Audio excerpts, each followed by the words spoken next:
Hi, thank you for coming to this event held by Galena Creek Visitor Center as part of our digital Pollinator Week 2020.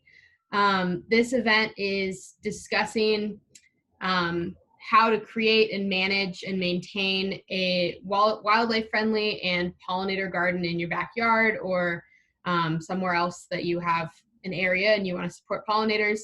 So we're going to be talking a little bit about how to create a pollinator garden and how to plant, like what kinds of things to plant in the pollinator garden. And then we're also going to be talking about how to maintain a pollinator garden.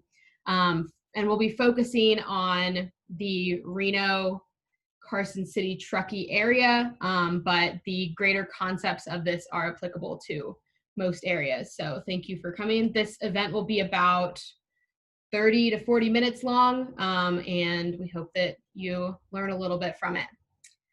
So we're going to start with introductions. My name is Sam. I'm the Visitor Services Coordinator at the Galena Creek Visitor Center. And with these other folks here, we've been organizing most of Pollinator Week 2020. So Emma, go ahead. Hi, my name is Emma, and I'm actually a volunteer at the Galena Creek Visitor Center. And one of the things I do is I try and maintain the pollinator gardens there. I think it's my 4th year doing it. I moved here from Indiana, where I was involved with another botanic garden. So I've done quite a bit about native plants and the importance of native plants within the garden for pollinators, wildlife, and general ecosystem services. I guess I'm next. My name is Kerry Jensen. I'm a landscape architect at Lumos & Associates, a local consulting firm. And I'm also a co-founder with my friend Devin Snyder, who's not on this talk today, but we started a Facebook group locally called Wild Gardens of Washoe County. And as a designer, I'm just really interested in sustainable ecological design and particularly trying to get people to incorporate more native plants into their gardens in the Western United States.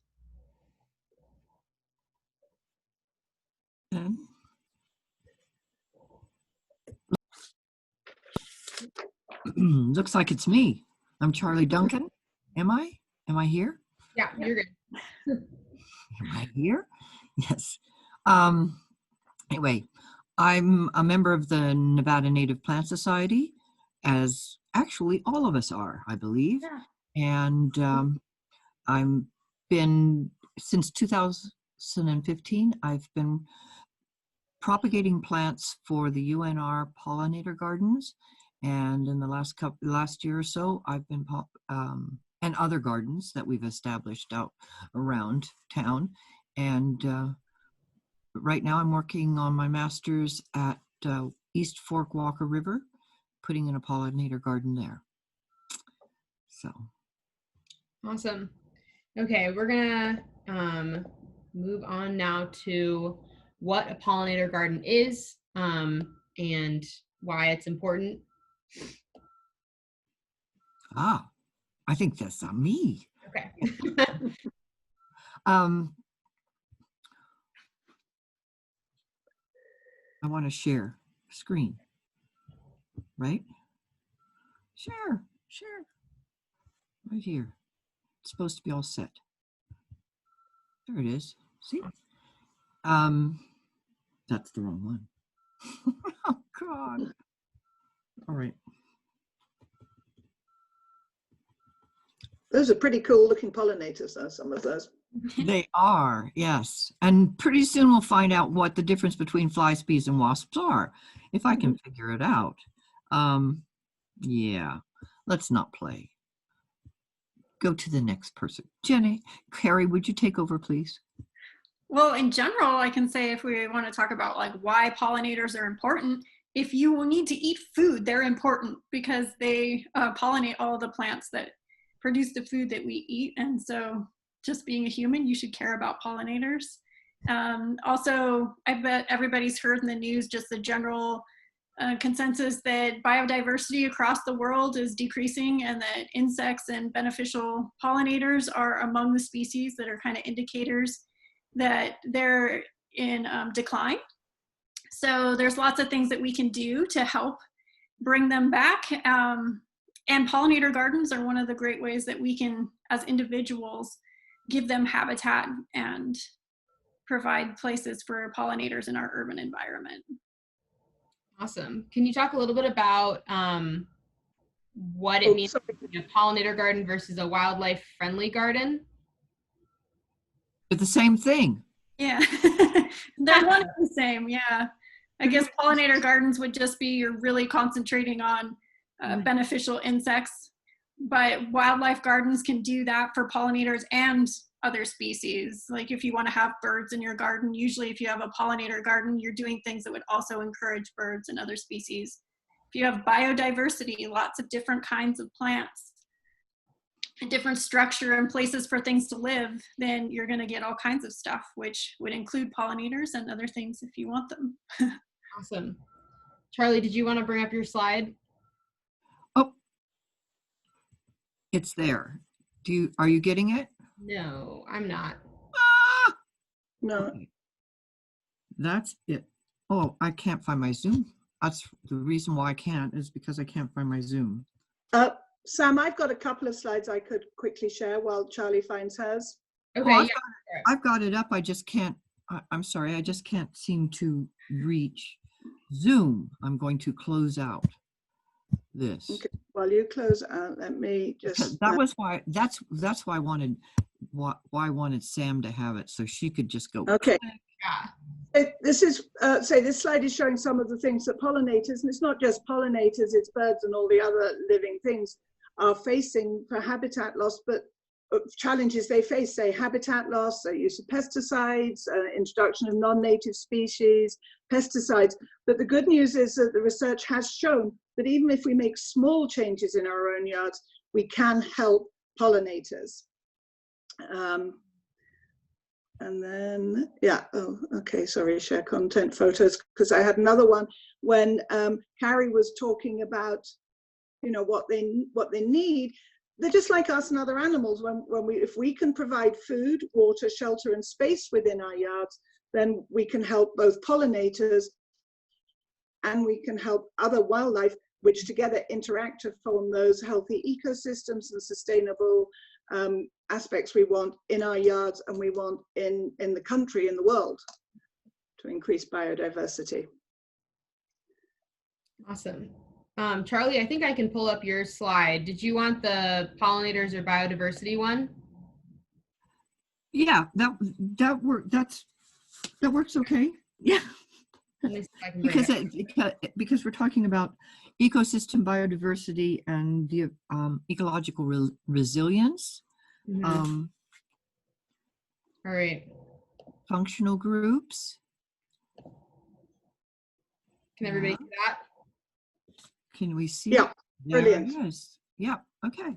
So all food, we all said this, that all food chains are based on plants, and native plants and native bees and pollinators they're evolutionarily linked. In other words, they have been together for millions of years, and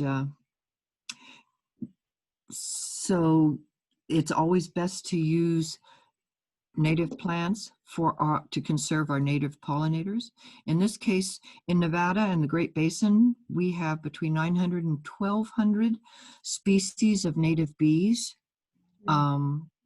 They are, like Emma says, they're being threatened by megafires, habitat fragmentation, and most of us are in this urban environment where there is no access to the native resources that these bees need. So putting in a pollinator garden that feeds the bees, that provides habitat for their nesting and mating rituals and the whole thing can be or is essential. And what would be nice is if we started building corridors of small pollinator gardens so that they can go from one place to the next. Like I say, 90% are pollen of the 352,000 species of flowering plants. 90% are pollinated by animals. 80% of that 90% are pollinated by bees. And since we've got around 1,000 species in Nevada. It would behoove us to take care of them. So.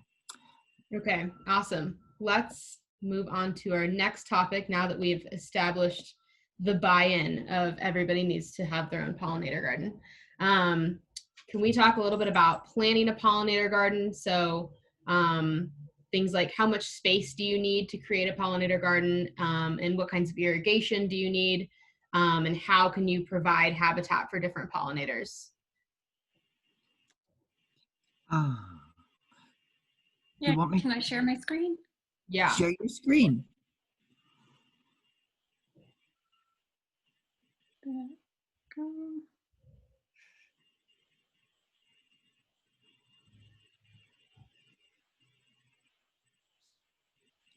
This doesn't appear to be as easy as I thought. Aha! I was just going to show a picture. Yeah, it's not just you, Charlie.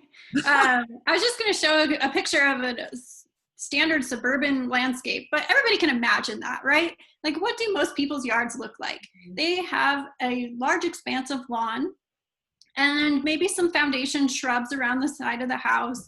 But when you look at it from an insect's perspective, it's pretty barren. It's a monoculture, to speak. It's all just grass and there's nothing else. So it's kind of a barren like desert where there's not a lot of different things for insects and wildlife. So as far as designing a landscape, what you want to do is build in biodiversity. You want to take that lawn area or anywhere that's just plain and try to break it up a little bit. And it doesn't have to be a whole scale, like I'm going to redo the whole landscape, because that's can be very expensive. So I think one of the things to emphasize is that you can do it in pieces. So just taking small chunks, maybe you have a rose bush that recently died.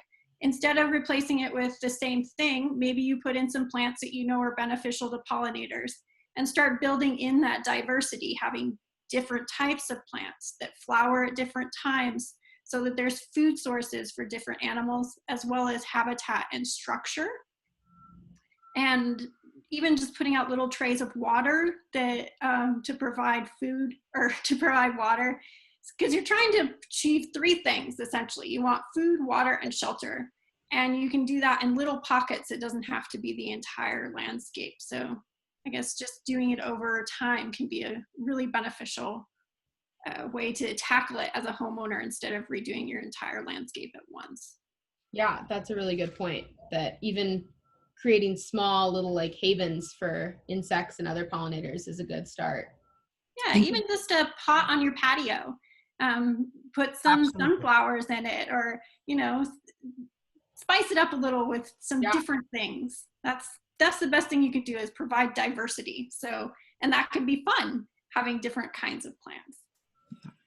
I consider it, can you hear me? Yeah, go ahead, Charlie. Well, I was going to say, I consider it as you start with a vignette, you put together some plants that look good together. You're using color, size, utility, so, and then seasonal flowering, so that spot has a continuous interest, not just for people, but the bees and the butterflies. And the pot, I actually have a lot of pots sitting around in places. The thing to do is to put it in sites that pollinators prefer. Bees and butterflies and prefer not to be, they prefer less wind. So kind of stay away from the west side of your house.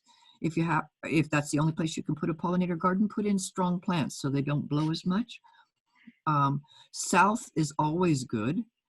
And east is good because it warms them up in the morning and they get foraging earlier. The north side, not so much. That's why if you can use pots where on your east, south, or west side, even if you don't have a big yard, somewhere on the north, you should be able to get sun. It's colder, and our native plants like full sun. So you need at least 6 hours of full sun for a good pollinator garden. So that's something to keep in mind. Also think about your soil. A lot of places, if you're in new construction, or even if you've been there for a long time, a lot of homes are built and then graded with subsoil, with only a small layer of topsoil on top. Subsoil clay seems to be the favorite. It can be used. If you have a slope, clay's great because the plants have good drainage. Because of the slope, the water runs downhill, not runs, but subsurfacely moves downhill. And a lot of native plants grow in rocks and clay in reality. They don't like a lot of nutrition. So if you can put some things in your vegetable garden, but if you're doing just strictly native plants or something like that, you need to take into consideration that they don't need a lot of water. They don't need a lot of nutrition. They do need good drainage. So that's a couple of tips there. Yeah. I have some slides if I could share them. Yeah. I live in a community which has a strong homeowners association where you have to have a certain amount of landscaping. And I've been doing exactly what Kerry says, that when some of the landscape plants that were placed in there died, I've replaced them with natives where I've been able to get them, or even some non-native plants that can provide good nectar and pollen for adult pollinators. They don't provide necessarily good larval food because caterpillars are notoriously fussy eaters.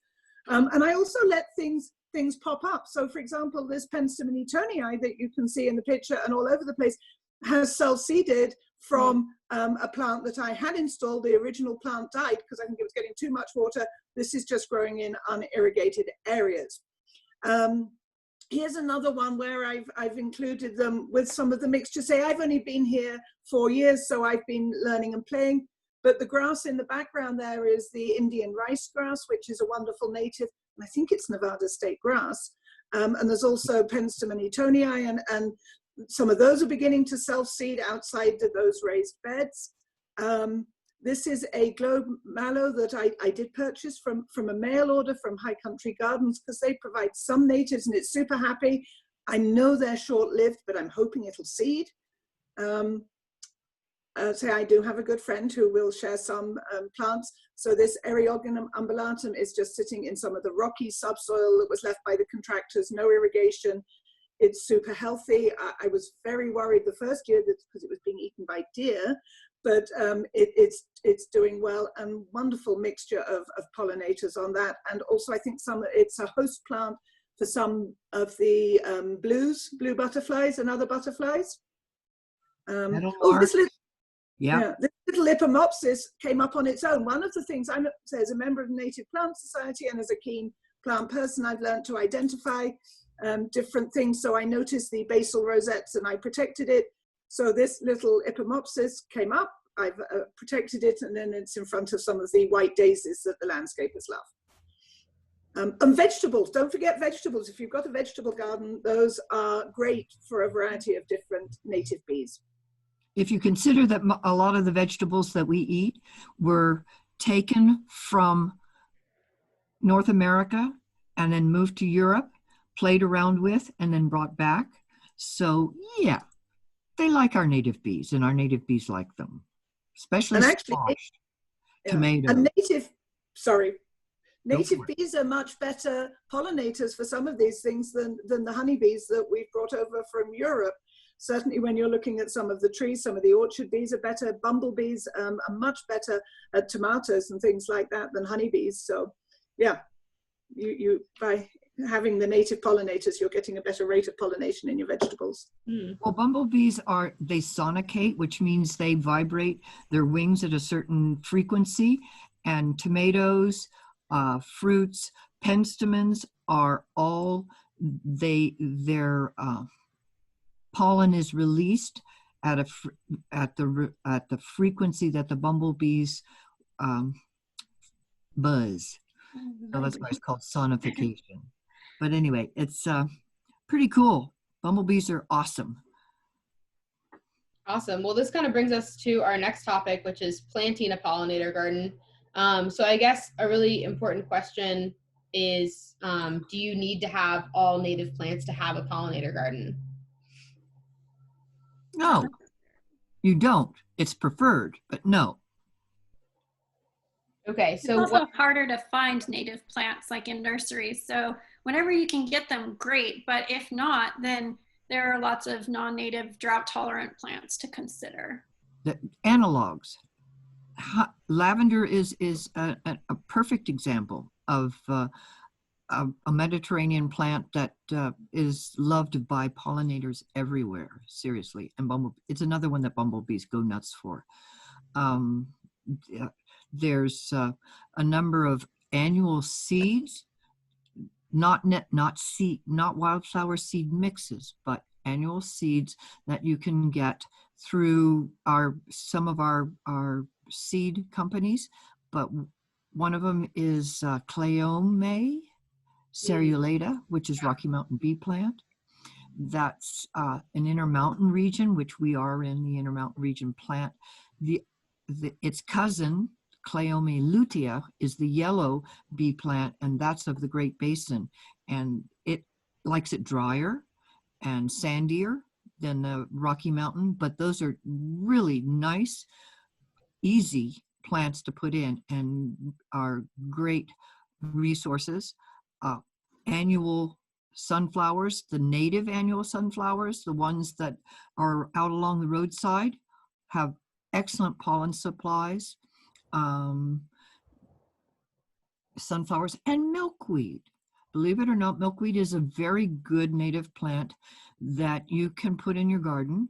Either if you have room, speciosa is big, has a lot of nectar and helps monarchs. The other one is around here that's common is Fasciculus. It's narrow leaf milkweed. It likes it drier. It's not quite as long lived, certainly not as aggressive as speciosus. And they're very good pollen. They're very good nectar plants, where sunflowers are very good pollen plants. And bees and pollinators need both pollen and nectar. The bee plant, sunflowers. Enotheras, evening primroses, are great for sphinx moths and bees. They just think they're the bomb. They're delightful, and they blossom all at once in the evenings, or they're there in the mornings. So it's a lovely plant, easy. You can treat it as an annual, but it is a perennial. Anyway. Okay, and what about non-native or cultivated plants that you shouldn't plant? What are some things that are kind of off limits for good pollinator gardens? Rhododendrons. Okay. I wish I could share my screen. I think a classic example to show is like traditional roses. Mm-hmm. If you compare like a traditional rose to a wild rose, it's really obvious. We've bred roses to have these beautiful big petals, but you cannot, as an insect, get inside there to get any of the pollen out.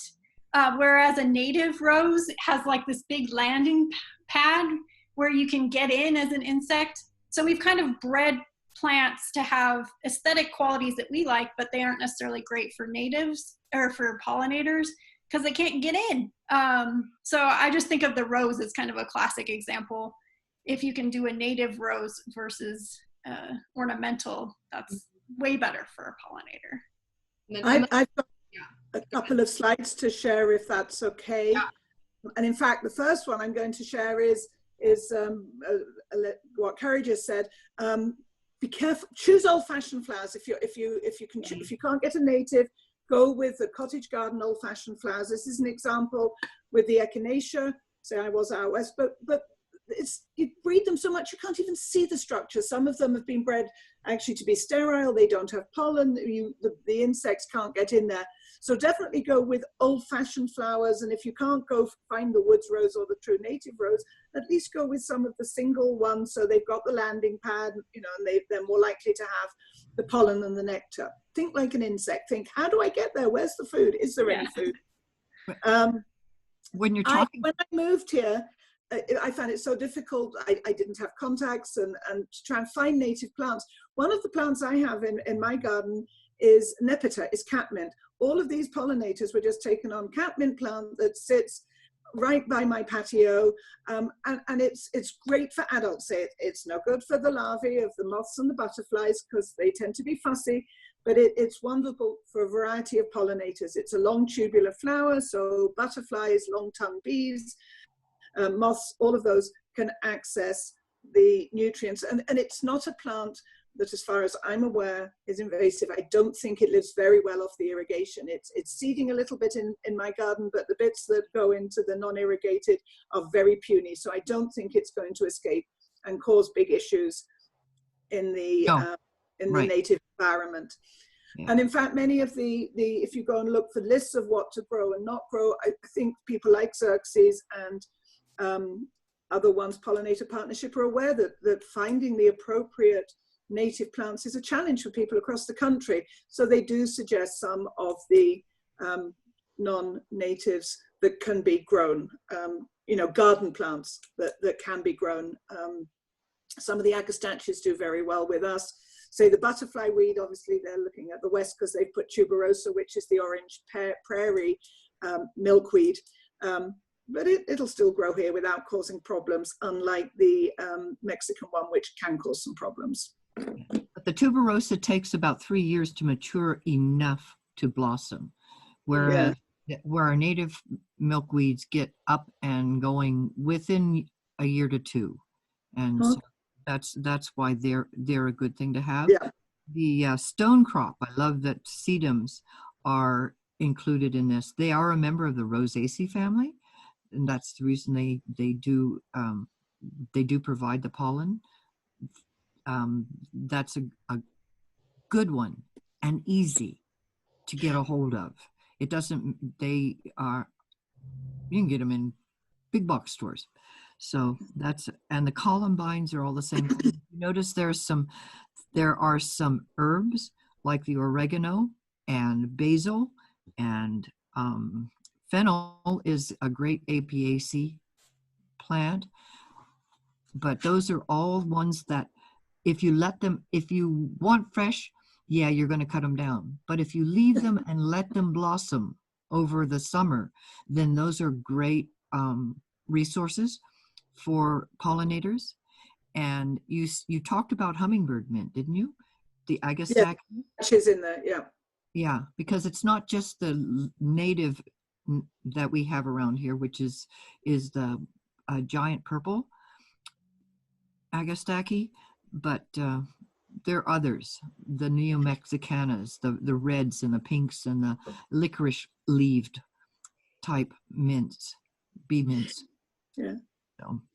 I'm glad they've got willow in there too, because if you've got space and if you've got water, willow is great because it's a very early one, so it's ready for as the bumblebees stuff emerge from their underground nests. Also being a shrub and a fairly dense thicket-forming shrub, it provides a lot of shelter. And in fact, the fact you have galls and stuff on it, it's providing all sorts of resources for insects. For birds also. And for birds, and of course it's a bit of a windbreak as well because it's a dense enough shrub. So if you've got spaces, including some shrubs is great as well. Yeah, and you can use rabbit brush. I know most people don't like rabbit brush, but you can use it. It is a late summer resource for monarchs and bees, and it's a great, you can prune it, cut it back, and because it grows fast. Just don't let it sit there and be, get all leggy and everything. Cut it back every year just to keep it in so that it fits in your garden, because it does a wonderful job of providing late summer resources. Yeah, so that kind of brings us to the last section of this topic. So can we talk a little bit about why trees and shrubs are important and why it's an important way to kind of diversify your garden and add that structure? We already kind of touched on a lot of it, but just to emphasize that point. We were talking about willows, but there's also oaks are also very early blossoming, and they are something we get a lot of in urban environments, but they are great for they are one of the most used larval host plants, and that's for butterflies and insects of all sorts. So it is, if you've got an oak tree around, you're doing good. Okay. It provides structure to having shrubs and things of different stature. And also, I think we should emphasize that perennials are often a lot easier to take care of because it's more predictable. They stay in the same place. You know what they're going to do every year. I think a mistake people often make in pollinator gardens is they get a little overly ambitious with the wildflowers.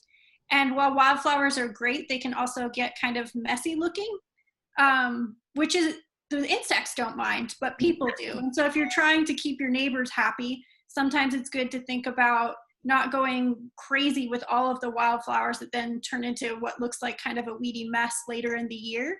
And so bringing in the perennials, you're going to have more predictable outcomes of what it's going to look like year round. And as far as trees go, you can incorporate lots of fruit trees, which are also great for pollinators, and they provide food for us. So I like to encourage people to include fruit trees in their design as well for pollinators. Trees and fruit shrubs. Yeah. Fruit shrubs too.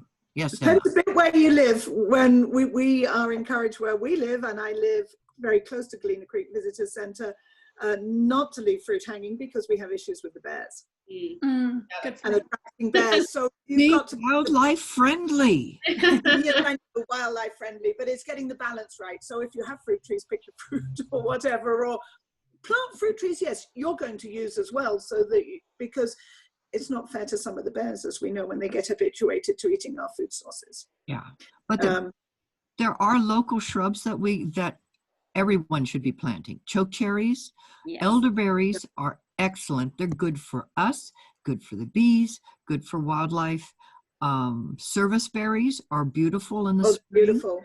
And great for the birds. These are all things that will grow with time and fill in and give you good structure, and they're lovely. And I like the dogwood as well, just the dogwood. Red twig. Nice winter insect as well, with its red stems. Yeah. Mm-hmm. Yeah. Okay, we're gonna go ahead and move on to the maintaining section. So Emma, do you want to take on this section with what are some tips for maintaining a pollinator garden? And I guess Kerry kind of talked about this, but like reseeding and what's the process of, the year-to-year maintenance or the season-to-season maintenance? It depends a little bit on the type of pollinator garden you're going for. So if in my garden, I tend to, which is, say in a neighborhood with a homeowners association, I certainly keep the front a little bit tidier.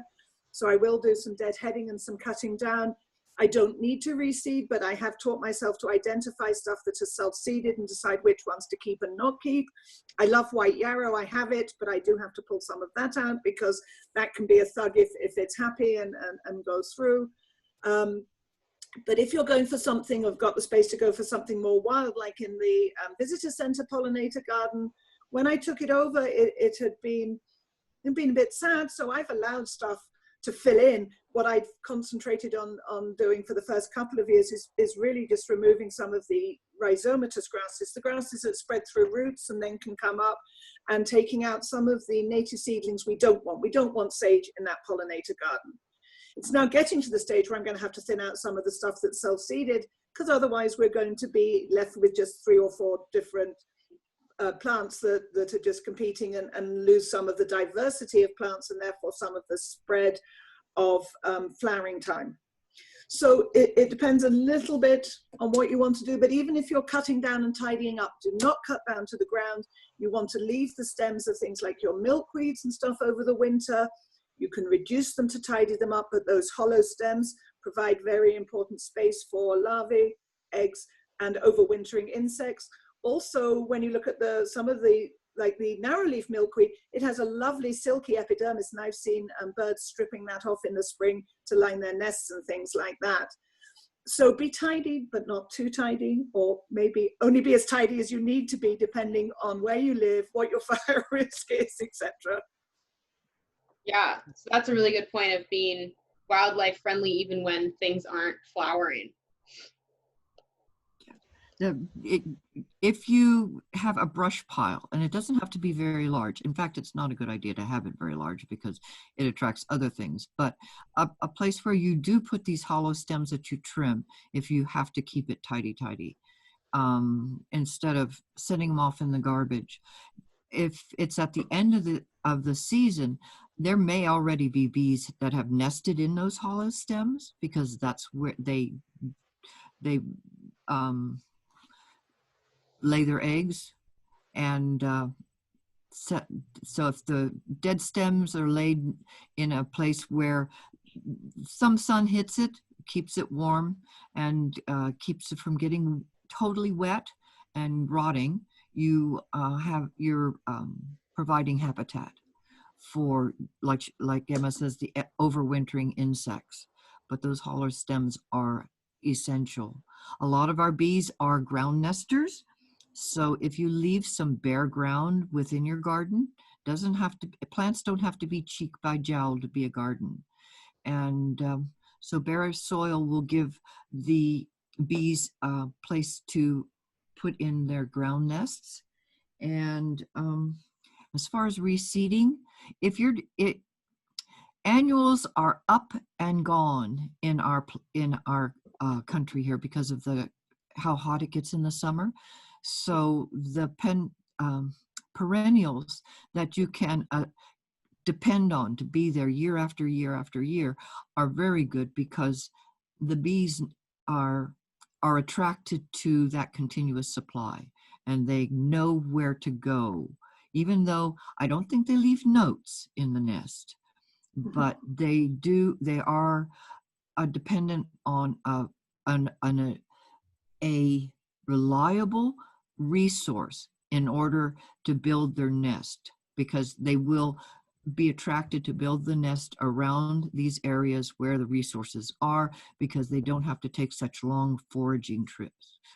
And the more of a certain plant that is their resource, like a penstemon, instead of not having one pretty penstemon, have 4 or 5 penstemons of the same species. So you have 3 strictus or you have 3 etonii, and you sort of clump them, and sprinkle them through, and you have different areas. But it makes it easier for the bees and for you to remember what it is you put in there. And timing, maybe you could talk about it, Charlie, because you know better than I do, but like my understanding is it's best to seed in the fall, like right before it snows, so that you have a lot of species that need cold stratification. Yeah, you can do that. The idea with planting a garden like this is you think about it for a little bit. You don't just try and slam it in all at once. So if you take the time now, you can acquire seeds and plant them in the fall. But if you can't get them right away, work on it over the winter. And as long as you cultivate your garden spot or wherever you're going to be putting your garden in, cultivate it, let it rest over the winter, because that kind of lightens the soil. And then I will seed anywhere starting in February, March, because we still have a frost period that will cold stratify these seeds.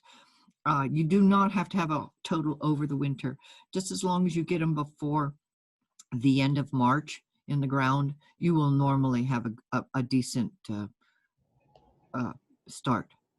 Good. Yeah, I've had luck doing like wild lupin seeds and stuff like that at that time, when you get that kind of, the snow goes and then you can quickly get some stuff in and then it comes back. So they're still getting cold, they're still getting moisture, and there's less time for the critters to come and find the seeds too. So oh, absolutely, yes, because you can plant before snow and the snow never comes. Yeah. So like this winter, not a lot. So yeah. It gives you a better idea too. You know where you're putting them in early spring, and you can watch. And if it gets too hot or too dry too fast, you can do a little supplemental water, which we really didn't talk about. because irrigation on a drip line so that there's will extend the flowering period of a lot of our natives, because they're used to getting up, getting their job done of making seeds and pollinating, and then they go to rest. They hide away. They avoid the summer heat. So if we can give them a little bit of judicious watering, not overhead watering when you water your lawn, but from the bottom so that it gets to their deep roots, you'll have a better survival. Awesome. Okay, let's wrap it up. So I think we covered a lot of topics. I definitely learned a lot as somebody who doesn't know much about gardening. So we're going to wrap it up and go around, and if you could just give like one tip for people who want to start a pollinator garden, or who are interested in learning more about pollinator gardens. And then we're going to talk a little bit about some resources and upcoming events. So Emma, do you want to start? Okay, well, one of the things I've done as I've been here is I've learned to identify the weeds or wildflowers that are appearing in my garden. I'm lucky, I have some Brown's peony that were there, which didn't get pulled out. I have prickly poppy that was already there. I do allow, I've allowed yarrow to grow. I in fact let the coyote tobacco grow in some of the area where I've got room for it on the margins and things, which is definitely a weed, but it's a fascinating weed, and it's a larval plant for quite a few moths and things. Eriogonum bailey, say I've got the Ipomopsis, the scarlet gilead that volunteered. And I've also allowed some of the plants I planted, like my Penstemon strictus, my Penstemon etonii, are spreading. So learn to recognize babies in your garden and do a bit of research to decide which you want to keep and not keep. And that way, for free, you can add to native plants to your garden if it's appropriate. Awesome. Kerry? Well, my background is in environmental education originally, so I would have to say that my message to people is share your knowledge. Whatever you learn, please share it with another person, and particularly children. If you can get children involved in a garden, especially right now when people are going stir crazy and need some outdoor time, get kids out there and learning about insects and plants and how ecology works and that they're part of it. All right, Charlie? Yeah, well, I'm of the opinion that everyone knows by now that it's really tough to get native plants from northern Nevada, and we can get seeds. And if you are a gardener or fancy yourself a gardener, you can raise these dudes from seed. It's not a good idea to go out and dig them up, because, like I say, they have deep roots and they do not transplant well. It's better to watch them in the wild, see what kind of habitat they're living in, what kind of soil and what sort of water they get, what side of the mountain they're on, if you're on a mountain. Look at what they are and see if you can collect seeds, and think about how you would propagate those seeds. There are people propagating plants around here. We're working on getting supplies. The best idea, though, is to educate yourself, go to the Native Plant Society, go to the Galena Creek Pollinator Garden, to the UNR Pollinator Garden, to all of these places where we're trying to establish the habitats, and talk to somebody. Yeah, awesome. So, yeah. Great. So thank you all for coming. Thank you to Emma, Kerry, and Charlie for being our expert guests today. We have a lot of other events and resources available from Galena Creek Visitor Center and from a lot of our partners, including Emma and Charlie and Kerry. So please check out our social media posts. Instagram is @Galena Creek, and our Facebook page is Galena Creek Visitor Center, and our website is galenacreekvisitorcenter.org. And we'll have tons of resources on pollinator gardens, but also just on pollinators, butterflies, hummingbirds, bees, as well as flowers, the flowers that they pollinate. So thank you all for coming, and have a great rest of your pollinator week. Thanks, Sam. Thank you. Yeah. I'm going to